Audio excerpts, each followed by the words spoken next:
Let's make some seared watermelon tuna salad. Let's go.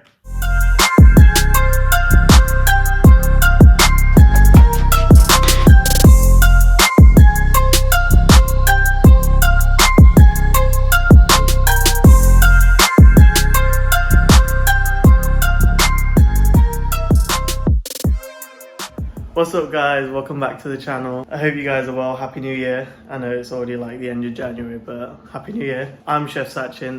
Welcome to season 2 of my food diaries. So that's basically what I'm going to be naming this whole YouTube series. So as you know, for the past couple of years now, loads of people have been taking part in Veganuary. I thought I'd just hop on the trend because like I'm on furlough, got really nothing else to do except for like practice recipes and everything. So I thought I'd just try it out. I've been dairy free for a year now as well. So unfortunately, it is the last week of January.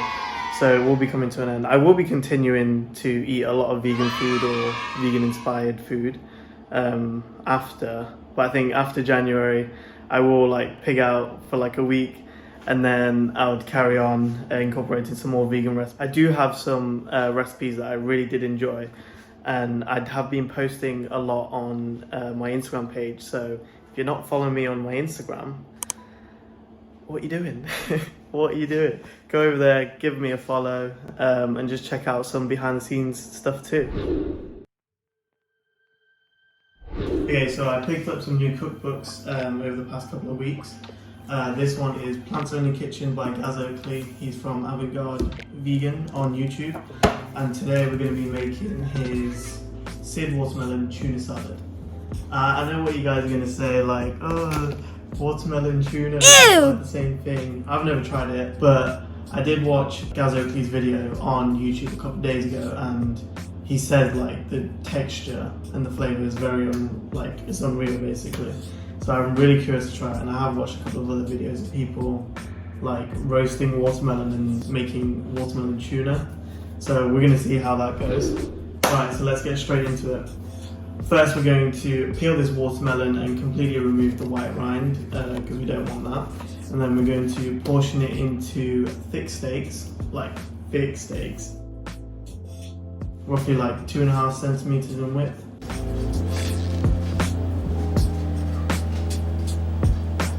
Then I'm going to season them with a little bit of kosher salt and drizzle them with a little bit of olive oil too.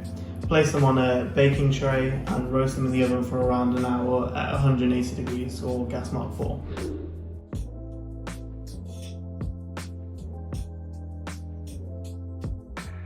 Then for the watermelon marinade, I'm going to add 2 tablespoons of tahini. I don't actually have tahini at the moment, so I'm going to use some peanut butter. 6 tablespoons of toy sauce.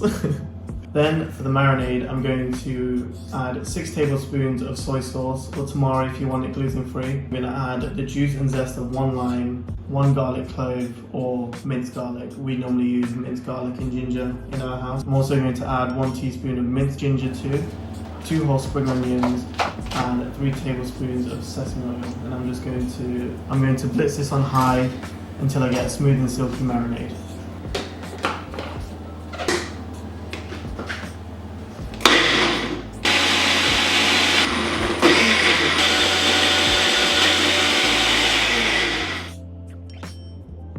Okay, so the marinade's done. Looks super smooth. Oh, yeah. Has a nice little kick to it. Oh, that's really nice. Okay, I'm excited for this now. So I'm going to leave this off to one side for now. Okay, so next what we're going to do is prepare the base for the salad. And that includes rice noodles. So I'm going to cook it according to the packet. Yes, I'm using rice noodles. Ain't nobody got time to cook rice noodles. Ain't nobody got time for that. But do let me know if you do actually want to see me make rice noodles on this channel from scratch. Make sure you slap that like button, comment down below noodle boy or rice noodles or something, and I'll see if I can make that happen for you. So now I'm going to cut the cucumbers into roughly 5 centimeter batons. Then I'm going to finely slice some spring onions, finely slice some sugar snap peas lengthways, and then I'm going to pick some basil, some for garnish and some to roughly chop and put into the salad.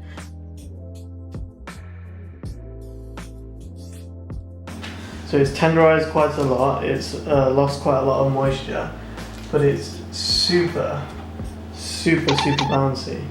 Now what I'm going to do is, using a pastry brush, I'm going to brush the marinade we made earlier all over the watermelon, and then I'm going to let that cool and then place it in the fridge for roughly around 2 hours. The recipe does say to leave in the fridge for around 2 hours, but watching his video, he did recommend 2 to 3 days, or like overnight ideally, because I think because the marinade is very acidic, it does break down the watermelon a little bit more and gives it that like tuna-like texture.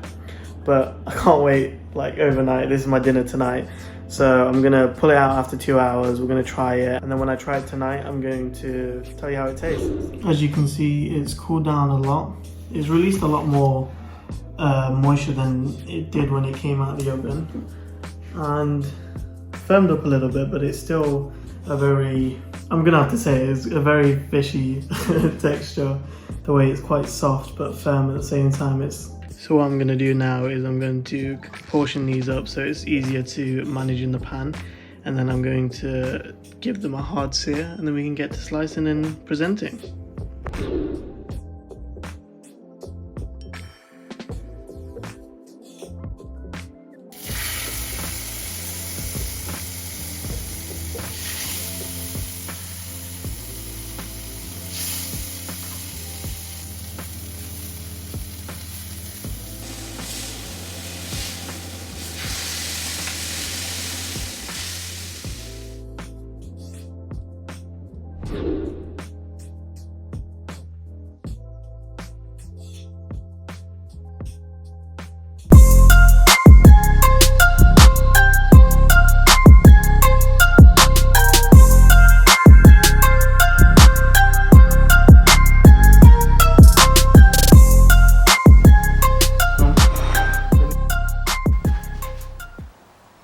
So there you have it, guys. Just finished with the watermelon tuna. I've just plated it up. Here you go, as you can see.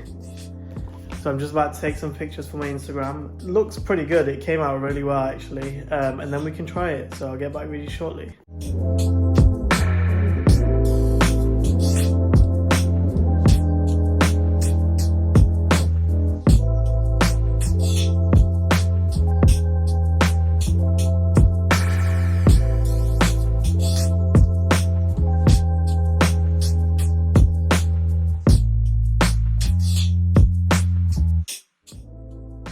Now it's time for the taste test. I mean, it kind of looks like tuna, but it's still really weird.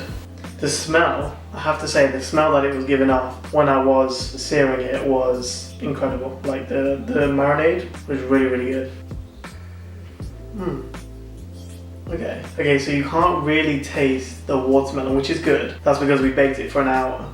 So obviously it dehydrates a little bit. So the marinade, like we tried earlier, was really strong and it was very nice. I think that's what helps penetrate it, especially when you leave it in the fridge, like for 24 hours, as Gaz was saying, or 2 to 3 days. So this was episode 1 of season 2 of my food diaries. I have a lot more planned, and be sure to follow me on Instagram, because that's where you'll get all the behind the scenes of what I'm cooking, prepping and everything like that. If you did like this video, give it a like, drop a comment down below. If you do want me to make rice noodles from scratch, comment Noodle Boy down below, and I'll see what I can do. And don't forget to subscribe, and I'll see you on the next video.